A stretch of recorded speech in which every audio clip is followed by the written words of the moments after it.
was a former channel video jockey, but even reaching channel V was a journey by itself, right? Because I was about 17 odd years, I think.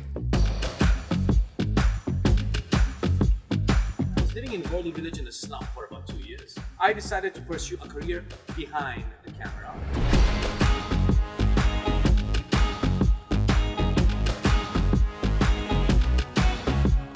And then 20 years of events after that. And then I started Greatest Companies and Auto Commerce. I learned a lot during my event management time. That's how Mathew is an old broke entrepreneur. Hi, Mr. Mathew. How are you doing? Not too bad, thank you for asking. How are you doing? Tell me something about you and your story. I was a former channel video jockey, but even reaching channel V was a journey by itself, right? Because I was about 17 odd years, I think. I was outside a club in Pune. Somebody comes and says, hey man, why don't you start modeling, walk the ramp, because you're whatever. So at the age of 17, like, wow, we got into modeling, and then I decided to go to Bombay. And my father said, I'm not paying for shit, right? So I had to go to Bombay. I was living in Worldly Village in a slum for about 2 years. That is when I went and auditioned for Channel V maybe 4 or 5 times. I didn't get it. I got one more opportunity, but this time I acted like an absolute retarded human being, right? Bloated my stomach, ate face, and I got the job. Right? So for about 2 years I was Channel V. So the likes of your Gaurav Kapoor, who does IPL, Yudhishthir, Purab, who just did Matrix, we all joined Channel V together. I decided to pursue a career behind the camera. So I started a production house. I did a lot of reality-based programming, so on and so forth, but travel and food oriented. I did food 20 years ago. But then I got an opportunity for events. I did events and I said, wow, I can handle it. And then 20 years of events after that, right? And then I started Greatest Companies and Auto Commerce, offline to online commerce. I learned a lot during my event management time, and that's about it, man. That's how Mathew is an old broke entrepreneur. How did you come up with the Great Discount Place? I used to do Vancouver in Canada often because I got family there, right? So once I was there, and then I came across this business model as endless savings card, and that was for primarily nurses only, right? So with that card, they would get discounts in many of the places I used to go. I thought it was an interesting model, so we were first an offline model known as injected gratification card, endless gratification card. Then I realized tech is on board, and we realized, okay man, it's good that we adapt and we pivot into an online platform. But I was very clear from day one that I will not charge a commission and a revenue share with our partners. Everybody laughed at me saying it's not going to be a possibility, because that was one of the biggest pain points that they have. Entrepreneurs identify pain points and they rectify them, right? So COVID helped us, man. I mean, everybody's complaining about COVID. COVID made everybody behave themselves, really. What was the rough patch? April 18, 2018, I booked a rickshaw through Ola to go to Jahangir Hospital to take the bus to Aurangabad. That's where my tech team seats. But the rickshaw unfortunately goes straight into a truck, and that translated to 3 days of coma, 5 days comatic, which is I was sleeping in and out, and a year and a half of short-term memory loss, along with multiple surgeries, and I have titanium in my right knee as we speak. And, yeah, that's a lot match. You clearly have a lot of experience in working with digital marketing. What trends in that sphere are latest eye-catching phenomenon? Look, I don't know whether it's fair to say that I have tons of experience, because according to me, it's a very new medium, it's a fresh medium. Also, a lot changes, because I think it's one of those ecosystems, right, that sees changes almost every day. There's new innovations all the time, new formulas to reach the consumer. Digital marketing is what? It's basically communicating to the consumer, either through your mobile phone or through your laptop. I wouldn't say radio and anything.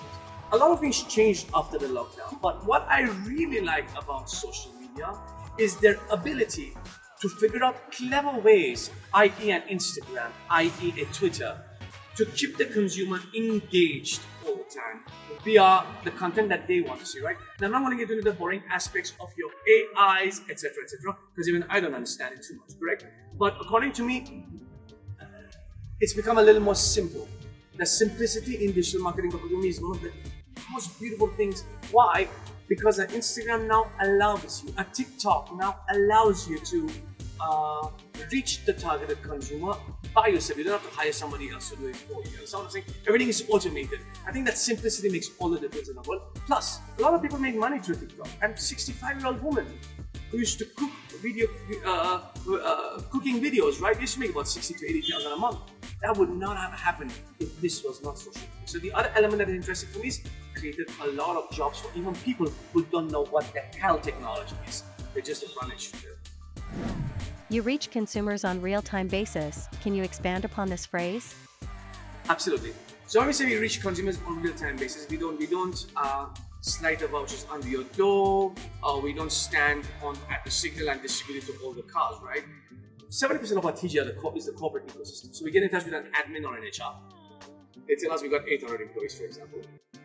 We give them 800 vouchers, which is FOC, and they use the internal SAP to reach the consumers. Plus, Great Discount Place is free for download, right? It's free to download and you get 100 rupees cashback from us. But if a deal, because on Great Discount Place, you're buying the discount deal, correct? So let's say a Tito's, who everybody knows in Goa, gives you a 20% on the final bill without restrictions.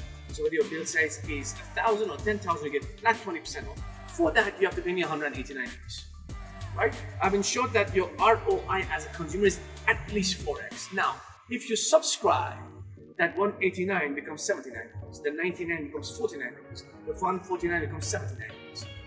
Through a basic simple promo code, which is on the voucher sheets, or we give this to the admin and the admin shoots up an email to all the employees, right? We make sure that our communication is indirectly with the consumers, but via their internal SAP, etc.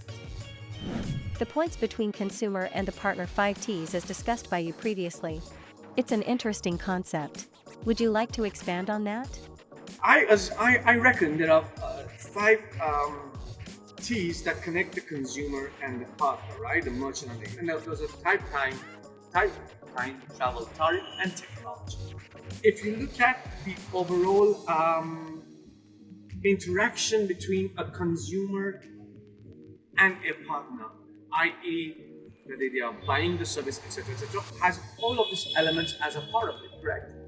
Type is what you want to buy. Time is how much time it takes you to buy it to get to that location.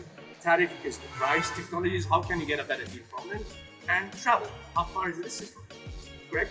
So we try to minimize that as much as possible. Or you pay money once in 2 or 3 years for this, right? Or once in 7 or 8 months. So you will travel the distance if you get a good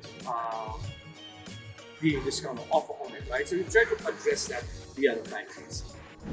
Enabling mobility and creating experience towards consumer freedom without restriction, that is your mantra for consumers.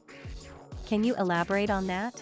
Enabling mobility and creating experience towards consumer freedom, which means the moment you don't charge a revenue share and a commission from the partners, they will extend a higher benefit to the consumer, i.e. a better deal, i.e. a better discount, i.e. a better offer, right? And when this happens, suddenly the consumer has a lot of options, right? So through our platforms, all the people say we have a lot of options. It's not like that, right? Because the moment you fire up a Zomato, it's only a Zomato. You have only listed partners, correct? That is all the time there. A lot of partners don't come on board if they don't want to, let's say, part ways with that 28%. But what I'm trying to say is that the moment you have undivided and unparalleled options for the consumer, you create mobility. Are you hopeful about the evolving digital market? I have realized that unfortunately there is such a big off balance right now between offline and online, i.e. on the ground and technology, that according to me, a lot of people are going to go back to what offline was, right? As a matter of fact, one of my very close friends who works in one of the biggest fintech firms in the country says they are coming up with a debit card that can be used for 5 national banks. So for example, a single debit card that can have ICICI, HDFC, Axis Bank, this. So you can have accounts in those 3 banks and just use one debit card, right? Now this is offline. Yeah, I'm sure they can use it online too. But I think we are a culture that mostly likes offline. And as far as my limited knowledge goes, still about 87 to 88% of India loves to shop offline, right? So I think then it needs a balance, right? Of course, tech will solve a lot of issues. There's no doubt about it. But I don't think offline is completely going to go away because we, as Indians, love to experience touch, feel, and buy. What is your life success mantra? Hustle. Don't take no for an answer. And if you're an entrepreneur, you have to solve a couple of things within you. You will have no social life. You will be broke all the time. You're gonna hear that it's not gonna happen 95% of the time. You're gonna hear people saying you're crazy and nobody's supporting you 99%.